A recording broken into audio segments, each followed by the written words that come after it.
Hello, everyone, and welcome to the Convo presented by Leadership Indianapolis. I am Edmisha Patel, Manager of Programs and Communications, and today I'm talking with Wildstyle Paschall, who is a Community Ambassador with CICF. Hey, Wildstyle, how are you doing? I'm good. Thank you for having me on here. Absolutely. So you are a Community Ambassador with CICF representing what side of town? How would you describe the side of town that you're on for people that are Um, unfamiliar?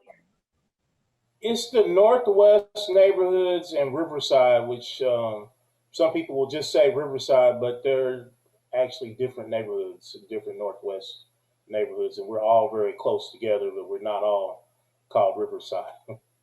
Okay. So there is some diversity going on over there with those neighborhoods. So tell us a little bit about how you got involved with CICF as a community ambassador and a little bit about the work that you do. Okay, so I got involved really through my neighbor, Diamond Harges, and our work at the Learning Tree, which was a little bit how the ambassadors got started was Brian Payne and CICF knew him and it seemed like our work and especially my neighbors' work on talking to neighbors and getting to know them and looking at um, what gifts and talents they have and how to support them versus like an agenda or tackling this problem with supporting them on their gifts and talents. So, when Diamond got involved more closely with CICF, then of course I came along for the ride, and I've really had a good experience, I think, with this community ambassador thing. I've been able to really push relationships between community members that are doing the work, people that live in the neighborhood that chances are aren't employed by a nonprofit, they're not running for politics or this and that. They live here and they care about the community, and you find that they're already doing things in the neighborhood. Like one of my neighbors, she lives on 31st Street. I'm on 33rd Street. She's on 31st Street. She she has the equivalent of community gardens herself. She has several lots and she gardens on them. She pays some of the young people in the neighborhood and they take it to the black farmers market. So we've been really supportive of them and been able not just to like leverage just CICF resources, but conversations with other people so that they can help support her people like her and others that are doing things in the neighborhood. And that's how we're trying to look at things from not a deficit mentality, but a mentality that all neighborhoods have problems, but the solutions are in every one of those neighborhoods. Mhm. And so if you focus on the only on the problems, you're going to miss the solutions. And the solution is getting to know the people in the neighborhood that are working on all of these things. Food security, um, stopping the violence. There's people there. They all care about these things, and supporting them to do it since they're closer to the action is really the best way. And empowering the community to take care of itself in a tangible way is as well. Yeah. That is so crucial in all of this work is finding those solutions that already exist and amplifying the voices of those people. You do that yourself through so many different avenues.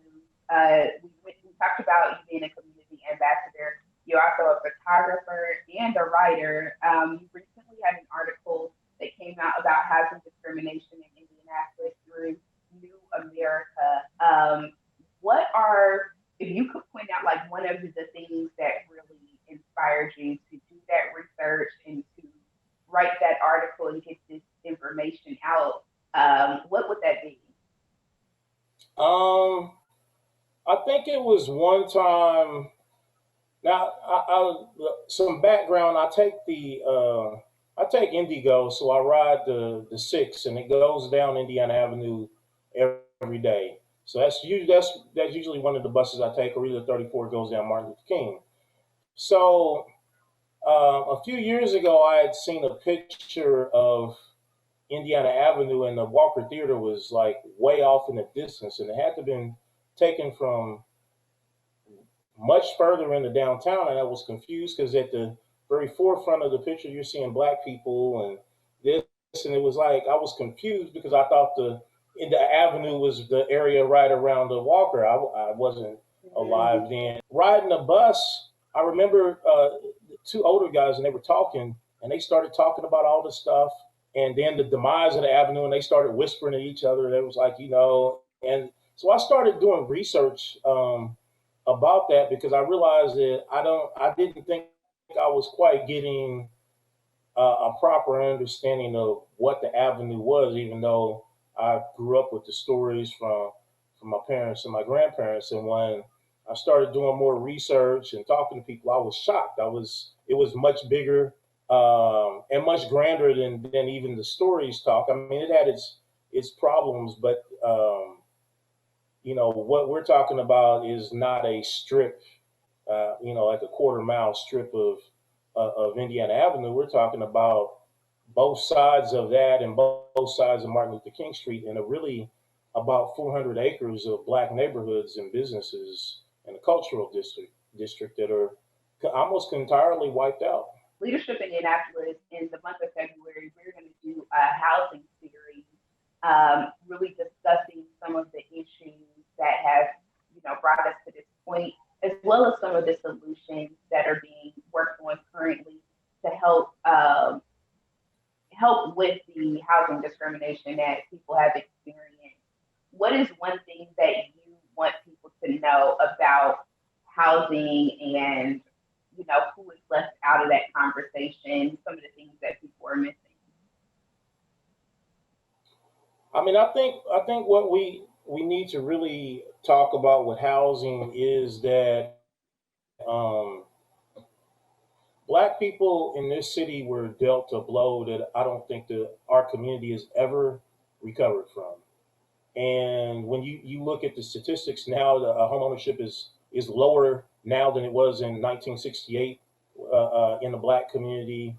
And when you take a situation where we're dealing, we have like the first or second highest eviction rate in the United States of America right here. And these are the problems that are affecting our community, our black community. And I don't think that people are understanding that when we have become nomads in our own city, many of us, and we're never going to fix these problems that everybody's always complaining about. Well, we need to fix it. Well, you're never going to fix these problems when people are nomads and they're constantly struggling to keep a roof over their head and the horrible situations with that go on with these slum landlords. So, in my eyes, and I could be wrong, but in my eyes, I believe housing is probably one of the key things that we need to work on if we don't want a homicide rate going up into the 200s or even maybe the hundreds. That if you would provide fair access and affordable housing to a lot more people, you won't have narratives about um,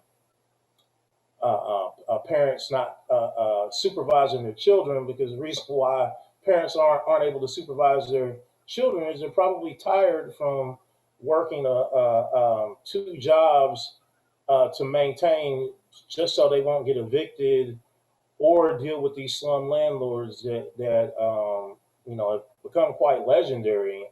And even in the articles that I wrote, the different stories, and a lot of the stories that I had to leave out because they were too personal. So um, I think we need to look at housing as a basic human right, and that has not happened for Black people in Indianapolis yet. Yeah. As a leader, when you look at, the depth of the issues that we're dealing with, as well as the inspirational stories of people like those in your own neighborhood that are making a difference, what informs how you engage and how you move? what pushes you forward?